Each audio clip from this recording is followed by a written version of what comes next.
Rain slashed at the domed hatches of Refuge City, each drop crackling against the transparent armor in a cacophony that felt almost alive.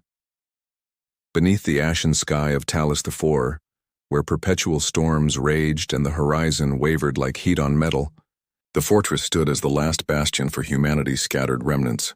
Inside its labyrinthine corridors, refugees huddled beneath flickering hollow lanterns, waiting for the end they all sensed, but none dared speak aloud. The Warbeast had appeared 3 nights ago, a gargantuan silhouette against the flickering lightning. Its entrance was heralded by a roar that echoed through space, shaking the ground so violently that the outer hull groaned in protest. Since then, the creature's reign of terror had been relentless. Colonies devoured, starships torn apart, entire worlds left barren. Now its trajectory led inexorably to Talos IV's battered surface, and Refuge City's defenders braced for the inevitable. In the command center, a cylindrical chamber deep beneath the surface, Adjutant Commander Celine Meyer stood before a hollow projection of Talos IV's northern quadrant. Her uniform, once pristine white with black trim, was now splattered with mud and scorch marks. Even her braided silver hair, usually tied in a tight knot, hung loose around her shoulders. Damp, with the constant downpour, she tapped at the projected display, zooming in on the swirling storm clouds that monkeyed with the city's anti-ballistic shields. "Level 1 barriers are holding," she said, voice taut. "But if the Warbeast breaches those outer generators, we'll lose the entire grid within minutes." Across from her, Lieutenant Roden Call, his face illuminated by the pale glow of schematics, shook his head. "We've rerouted power from the civilian sectors to the shields, but sustaining that level of output for more than another hour is impossible. My calculations show the structural integrity of the northeast barrier drops below critical thresholds. If we push any more energy," Celine clenched her jaw. "So we either fall back or find a new tactic. We can't evacuate. There's no corridor open.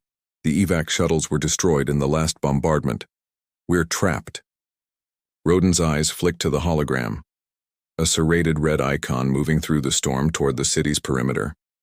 The Warbeast's feed was being updated in real time via a drone swarm that hovered just beyond the lethal fever of plasma discharges.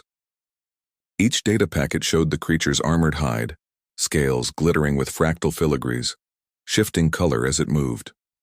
In moments of agitation, the scales bled crimson. In those rare lulls, they glowed emerald. "They're sending in another missile barrage," Celine murmured, voice soft. "But I doubt it will even scratch the surface." Behind them, a silent breeze finagled through the pressurized vents, a sign the shields were at maximum load. Somewhere down the corridor, a child's muffled sob shivered through the noise. For a moment, Celine allowed herself to hope. If there was a save to be found, it wouldn't come from military might. It would come from something she couldn't yet see. Outside, the rain had turned the rocky terrain into a treacherous mire. The Warbeast footsteps made tremors that rippled through the muddy ground, as if the planet itself quaked in terror. Each strike of its clawed foot left craters teeming with steam, quickly hissing away under the unceasing storm. Meanwhile, in the lower levels of Refuge City's residential sprawl, 9-year-old Maratelle crouched beside a holographic feed of a discarded news relay. The children's quarters had been turned into a makeshift school, but any vestiges of normalcy were shredded. Books stacked beside blaster rifles, game shelves turned into storage for first aid kits. By the flickering light of a hollow tablet, Mara studied the live feed camera pointed at the northeast wall. Her storm-gray eyes, normally wide with innocence, now carried an intensity that belied her young age. She traced the Warbeast's every twitch, the lift of its massive head, the widening of its nostrils as it sniffed the charged air, the way its violet eyes scanned the perimeter. To any adult, it looked like a mindless hunt for destruction. But Mara saw something else. Traces of hesitant intelligence, fragments of memory in the creature's pauses. She remembered the legends her mother once told her. Ancient keepers had commanded beasts of living bioweaponry, using nothing more than a single word. Behind her, a soft whir announced the arrival of Arian, her cybernetic owl. His chrome wings folded neatly as he landed on Mara's shoulder, optical sensors glinting. He had a curious tilt to his head, as though he too sensed that tonight would be different. Gently, Mara stroked Arian's metallic plumage, drawing courage from his silent company. Every so often, Commander Mir's announcement crackled through the overhead speakers. "All units to the barricades, hold the line." Mara ignored these calls. She had no weapons, only the whispered mantra of an idea that seemed mad to everyone else. Maybe the Warbeast still understood commands. Stories in the archive spoke of a word that once tamed titans. If that coding remained in the creatures, neural pathways, maybe it could be reawakened. With trembling fingers, she tapped her earpiece. Components of her own making, spare comm modules scavenged from broken droids, flickered to life. Through the static-laced channel, her voice sounded small but resolute. "I'm going out there," she whispered. A distant voice murmured back. Someone who'd volunteered to guard the children, a grizzled sergeant named Joran Fisk. "Mara, don't be daft. You'll be eaten alive." "I know," Mara replied, "but I have to try. Sit." The word rose in her throat like a prayer. Sit.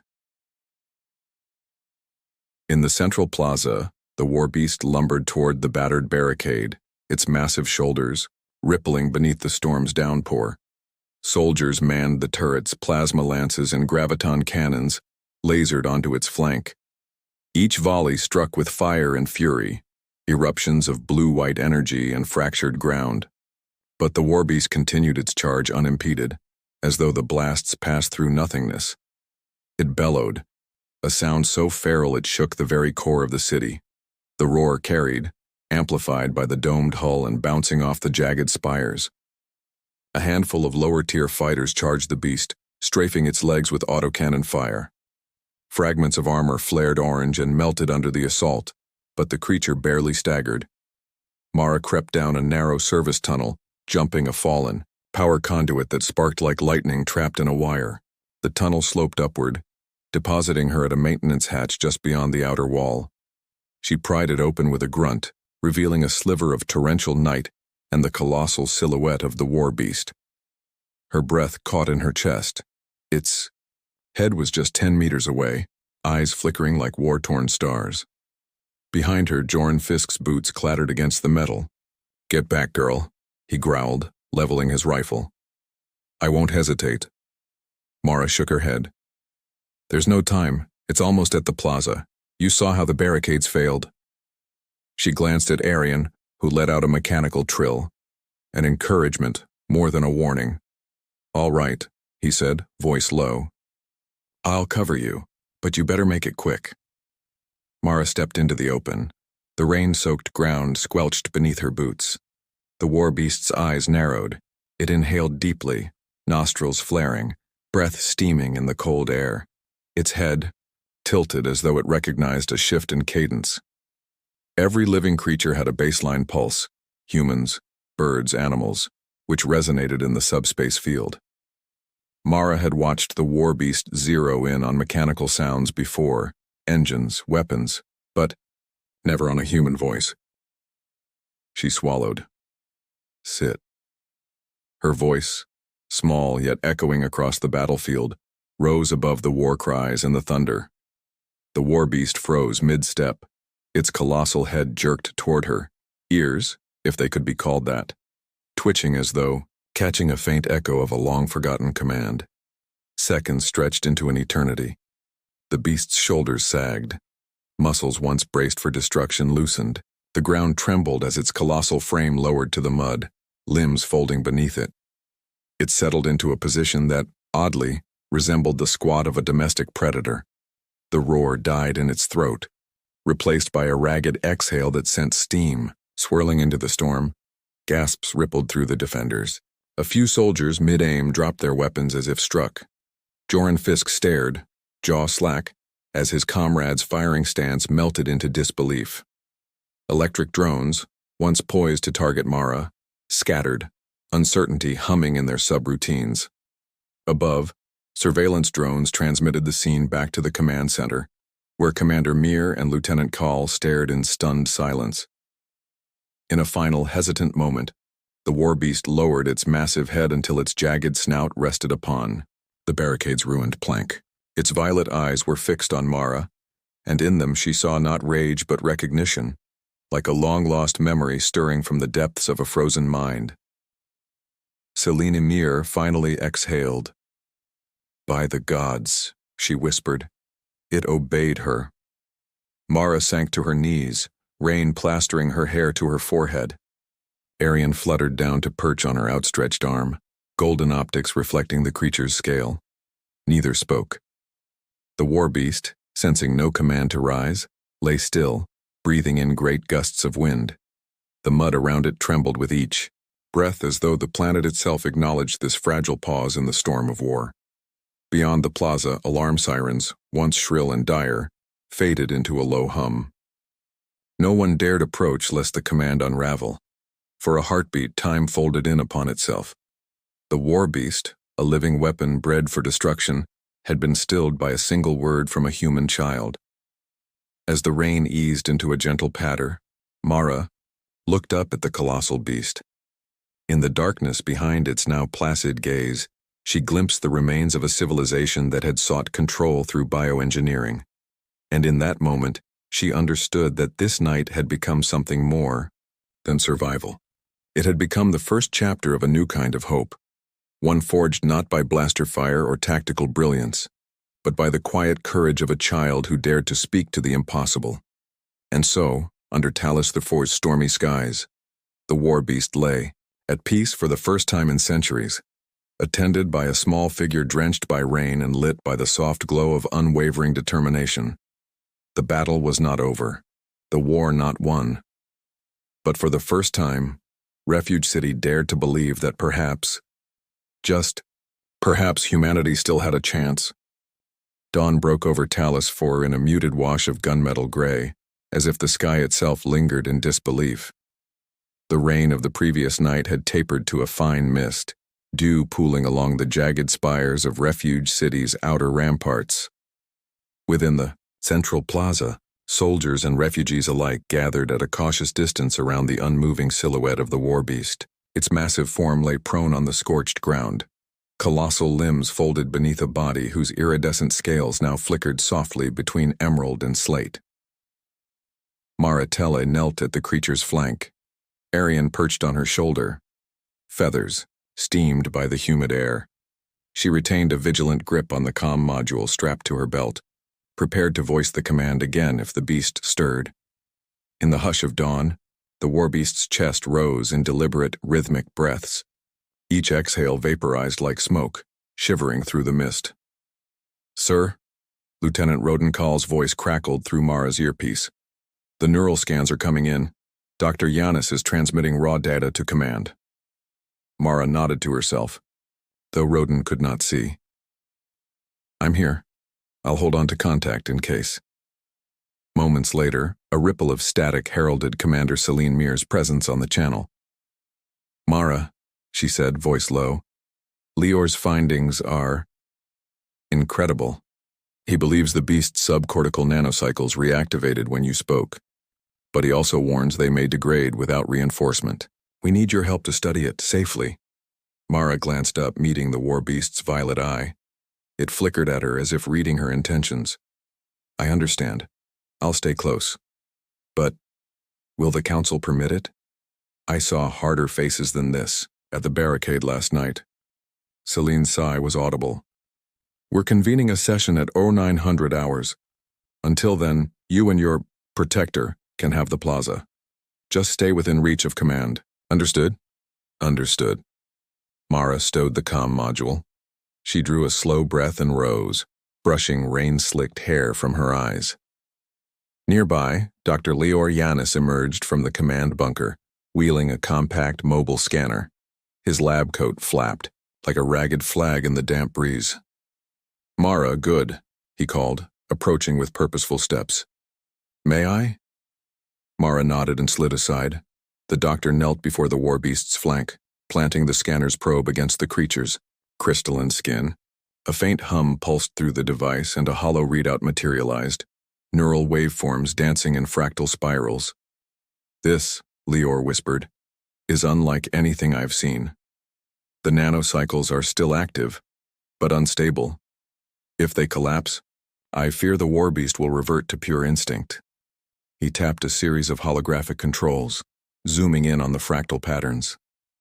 It needs a consistent anchor, some repetition of that command, so the subspace trigger never fully fades. Mara's gaze drifted upward as the Warbeast released a soft rumble. It sniffed the morning air, nostrils flaring as if seeking confirmation. I can repeat it, she said, as long as I'm here. Lior studied her for a moment. That may be enough. If we can build a containment protocol around your voice, perhaps weave it into the city's comm network. But we'll need to test whether he recognizes only your voice or any human utterance of sit. Before Mara could answer, an explosion rattled the perimeter shield outposts. Distant alarms blared as a cloud of dust and shrapnel cascaded over the northeastern wall. Soldiers scrambled to their stations, plasma turrets swiveling toward the disturbance. Commander Mir's voice crackled into Mara's earpiece, tense. We have unauthorized activity, possible breach, stay put. Mara's heart pounded. She half-turned to see a squad of cloaked figures darting toward the Warbeast's containment zone. Their approach was swift, coordinated, too precise for a random mob. In their hands gleamed long syringes laced with neon fluid, neural override stimulants designed to scramble the nanocycles. Sir? Mara called out. Stepping between the intruders and the Warbeast, she raised a trembling hand. Women and men of refuge, stop. You don't know what you're doing. One of the cloaked figures whirled, revealing a scowl beneath a soot-stained helmet. Step aside, child. We've orders from the council to dismantle this abomination. Mara's chest tightened. There's no time for orders. If you inject him, he'll turn on us all. The soldier sneered. I'll take my chance. We need its power for ourselves. Lior and Celine emerged from the commotion, weapons drawn. Lior seized a rifle from a stunned guard. No one moves, he barked. But the intruders surged forward. Mara stepped forward, voice stronger than she felt. Sit. Time slowed.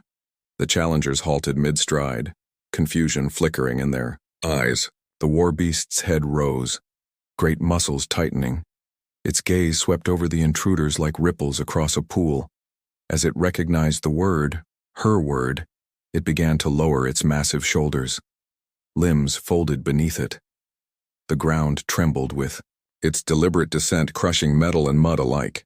The would-be saboteurs faltered, stumbling back as though struck. In their wavering hesitation, Celine's troops rounded on them, weapons leveled. Shouts pierced the morning hush. The intruders hesitated, caught between retreat and capture, until Celine's guards subdued them with stun blasts. The containment zone returned to tense silence, broken only by the Warbeast's heavy exhalations. Mara sank to her knees, adrenaline draining. Arian fluttered to land beside her, lighting her wet hair like spun glass. Lior knelt to check the scanner. The neural readings are stable again, he said, voice awed. But if that command fails even once, we lose it. Celine approached, her armor dented but steadfast. Council is convening now. We must decide. Do we trust the Warbeast as our sentinel, or do we destroy it before it destroys us? Mara looked from Celine to Lior, and then to the Warbeast. Its gargantuan form, at peace, vulnerable in a way no predator had ever been, she rose, rainwater cascading off her shoulders, and lifted her chin. I say we trust what we've seen, she announced, voice echoing across the plaza. She took a step toward the creature, then another, until she stood beside its massive head. He remembers a world where he was more than a weapon. He was meant to protect. Let us not steal that purpose from him. A ripple of murmurs spread through the gathered crowd. Some faces held skepticism, others hope. In the distance, emergency sirens warned of skirmishes still raging along the city's perimeter. But in that moment, all eyes rested on Mara and the Warbeast elder Rava Kellen, her silver hair braided like a crown, stepped forward from a cluster of council members. She studied Mara for a long moment, then looked down at the beast. Child, she said, voice aged yet unwavering. If you can truly command it, then you shall be its bond. But know this, If it ever breaks free, all of us will pay the price. Mara nodded, solemn. I understand. Rava turned to the counselors behind her.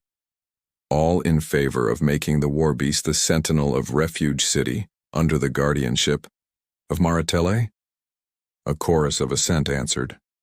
In less than a heartbeat, the decision was unanimous. The Warbeast's fate, and that of the city, hung in the balance of a single child's will. In the days that followed, Refuge City transformed. Barriers were reinforced around the plaza, now designated the Ward of the Guardian. Engineers rerouted ambient comm signals so that Mara's voice, when she repeated the command, could be transmitted through speaker arrays if she ever fell silent. Soldiers drilled new patrol routes where the Warbeast stood sentinel, its colossal frame looming like a living monument at the city's eastern gate. Mara spent her hours beside the beast, studying every nuance of its behavior. In the early morning light, she would speak softly. Sit. Its body would lower like a battered tree settling into the earth. When she released it, whispering a gentle stand, it rose, creaking with ancient power, then paced a measured circuit, surveying the horizon. Engineers named the sequence Mara's Protocol, and scientists recorded terabytes of data, hoping to replicate the command across other subspecies of Warbeast, though none believed it possible. Yet beneath the surface of this fragile alliance, tension simmered.